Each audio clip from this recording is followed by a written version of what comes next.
चला लवकर. आले गरम आले गरम नाश्ता करा. आले. चहा तयार आहे, नाश्ता करा.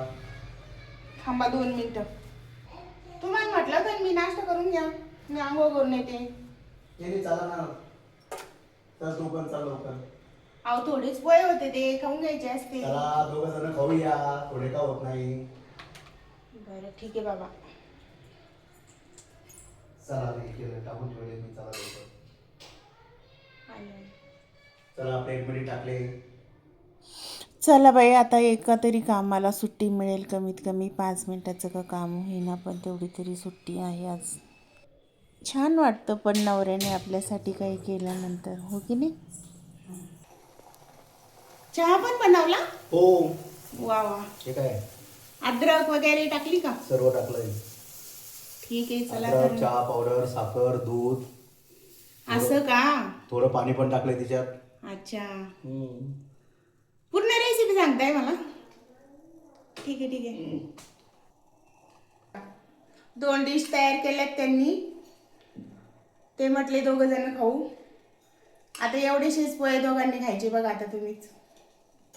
आणि मी आंघोळ करून येईपर्यंत चहा पण रेडी करून ठेवला. कधी कधी ना ज्या गोष्टी आपल्याला टाळायच्या असतात त्या समोर येतात, आणि तसंच काही आहे आमच्या घरामध्ये. मला चहा अजिबात आवडत नाही. आवडत नाही म्हणजे आता कसं आहे माहिती आहे का, चहाच घ्यायचा नाही मला खरं तर, पण आहोंनी केला ना त्याच्यामुळे घेत आहे. आणि ते चहा खूप छान बनवतात, मला एवढा छान चहा जमत नाही, त्याच्यामुळे त्यांनी केला की मग मी तो घेतेच. आणि हो, चहा आणि पोहे आम्ही सोबत घेत नाही, पण काय झालं की आज थोडेसेच पोहे होते आणि तेच दोघांमध्ये खाल्ले, तर मग चहासुद्धा झालेली होती तयार, तर ती चहासुद्धा सोबत घेतली काय प्यायला. कारण चहा डबल आपण गरम केली ना की त्याची चव बिघडते, त्याच्यामुळे पोह्यांसोबतच प्यायला घेतली. आणि हो, जेव्हा नवरा बायकोसाठी किचनमध्ये काही करतो ना, तेव्हा ती गोष्ट काही वेगळीच असते, ती फिलिंगच वेगळी असते.